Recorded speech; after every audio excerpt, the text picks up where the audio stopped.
Hello. Cancer awareness celebrity stories के साथ में, जैसा मैंने पिछले वीडियो में बताया था कि अब हम एक ये नई सीरीज़ स्टार्ट कर रहे हैं। तो इस सीरीज़ में जो सबसे पहला स्टोरी हम आपके साथ शेयर करना चाहते हैं वो है एंजेलिना जोली की, और इससे हमें क्या लर्निंग्स मिलती हैं। तो आप सब लोग जानते होंगे कि एंजेलिना जोली हॉलीवुड की काफ़ी फेमस एक्ट्रेस हैं और उनकी बहुत सारी मूवीज़ काफ़ी सुपरहिट रही हैं। लेकिन एक बहुत बड़ा धमाका उन्होंने किया था साल 2013 में, जब पब्लिकली उन्होंने एक न्यूज़ आइटम के थ्रू शेयर किया कि उनके बॉडी में जो एक जीन म्यूटेशन है जिसे कहते हैं BRCA1 जीन म्यूटेशन, और इस जीन म्यूटेशन की वजह से उनके अंदर ब्रेस्ट कैंसर और ओवेरियन कैंसर की रिस्क काफ़ी ज़्यादा है।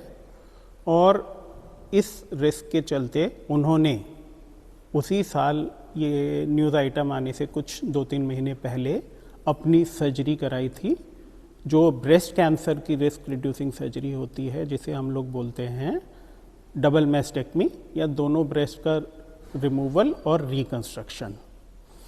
तो ये किसी भी सेलिब्रिटी के लिए ये चीज़ पब्लिक डोमेन में शेयर करना एक बहुत बड़ी चीज़ थी, क्योंकि ज़्यादातर सेलिब्रिटीज़ की जो जनरल टेंडेंसी पहले रही है कि वो अपने हेल्थ रिलेटेड इश्यूज़ को लोगों के साथ शेयर नहीं करते। बट पिछले कुछ सालों में हमने देखा है कि ये ट्रेंड चेंज हुआ है और सेलिब्रिटीज़ अपने फैंस के साथ और पब्लिक के साथ ये इन्फॉर्मेशन शेयर करते हैं, कुछ तो अपने फैंस को इन्फॉर्मेशन देने के लिए, और डेफिनेटली आज के ज़माने में वो कहीं ना कहीं ये सोचते हैं कि इससे डिज़ीज़ के बारे में थोड़ा अवेयरनेस होगी, सोसाइटी में कुछ पॉजिटिव मैसेज जाएगा।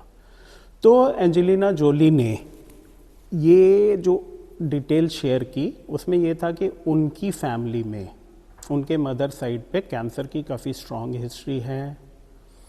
उनकी मदर को, उनकी मैटरनल ग्रैंड मदर को और उनकी मौसी को, तीनों को कैंसर की हिस्ट्री थी, जिसमें ब्रेस्ट कैंसर और ओवेरियन कैंसर फैमिली में हुए थे। इसके वजह से उनकी फैमिली में जेनेटिक टेस्टिंग हुई, और जेनेटिक टेस्टिंग में ये BRCA1 म्यूटेशन की एबनॉर्मेलिटी मिली। और जब किसी इंडिविजुअल में ये BRCA1 म्यूटेशन मिलता है तो उसके नियर जो फैमिली मेंबर्स होते हैं, फर्स्ट डिग्री रिलेटिव्स, उनमें भी ये टेस्टिंग होती है। तो इस वजह से एंजेलिना जोली ने भी ये टेस्टिंग कराया और उनमें भी ये म्यूटेशन आया।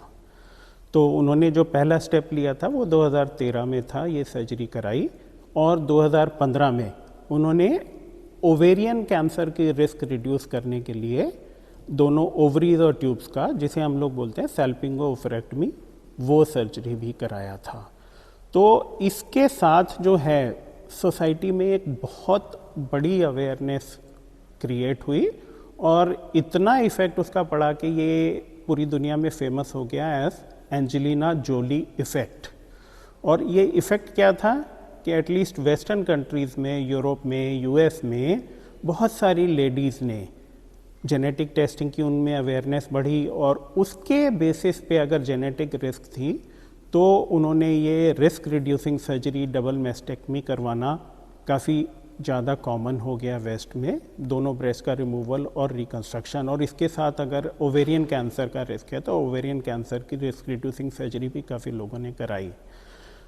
अभी इंडिया में या ऐसे एशियन अफ्रीकन कंट्रीज़ में ये अवेयरनेस जेनेटिक टेस्टिंग के बारे में, जेनेटिक रिस्क के बारे में अभी उतना ज़्यादा नहीं है। बट हम लोग चाहते हैं कि इस तरह के वीडियोस के थ्रू ये इन्फॉर्मेशन आपसे शेयर करें, और इसके बारे में हम लोग आगे और फर्दर वीडियोस में डिस्कस करेंगे। जेनेटिक ब्रेस्ट कैंसर की जो रिस्क होती है वो क्या होती है, जेनेटिक और फैमिलियल ब्रेस्ट कैंसर, जो हेरिडिटरी और फैमिलियल में क्या फ़र्क है, और इससे रिलेटेड और डिटेल्स। मैं doctor Arun Kumar Goyal, Andromeda cancer hospital में कैंसर सर्जरी में चेयरमैन के पद पर हूँ। Thank you.